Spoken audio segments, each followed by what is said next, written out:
Xi Jinping এর আমন্ত্রণে চীন সফরে যাচ্ছে পুতিন, মোদি সহ ২৬ দেশের শীর্ষ নেতা। আগামী ৩ সেপ্টেম্বর বেইজিংয়ে সামরিক কুচকাওয়াজে অংশ নেবেন তারা। তাদের সঙ্গে প্রকাশ্যে মঞ্চে আসছেন উত্তর কোরীয় নেতা কিম জং উনও। তবে থাকছে না যুক্তরাষ্ট্র সহ পশ্চিমা দেশের কোনো শীর্ষ নেতা। এটিকে পশ্চিমা চাপের বিরুদ্ধে তাদের এক হওয়ার ইঙ্গিত বলেই মনে করা হচ্ছে। বেইজিংয়ে অনুষ্ঠিত হতে যাচ্ছে দ্বিতীয় বিশ্বযুদ্ধ সমাপ্তির ৮০ বছর পূর্তি উপলক্ষে বিজয় দিবসের কুচকাওয়াজ অনুষ্ঠান।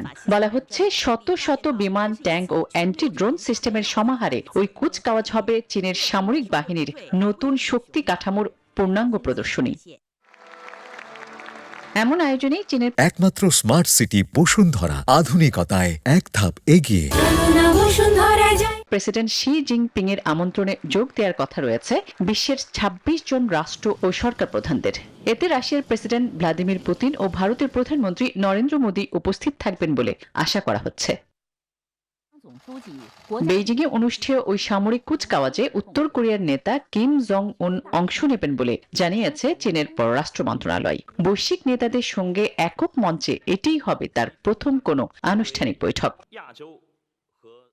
আসরে স্লোভাকিয়ার প্রধানমন্ত্রী ছাড়া আর কেউ আমন্ত্রণ না পাওয়ায় দেখা যাবে না কোনো পশ্চিমা দেশের সরকার প্রধানদের। তবে চীনের ২৬ দেশের শীর্ষ নেতাদের এই আসরে স্বাভাবিকভাবেই তীক্ষ্ণ নজর থাকবে ট্রাম্প প্রশাসনের। কেননা শি জিনপিং এর আমন্ত্রণে বিশ্ব নেতাদের সম্ভাব্য এই মেলবন্ধনকে পশ্চিমা চাপের বিরুদ্ধে এক হওয়ার ইঙ্গিত বলে মনে করা হচ্ছে।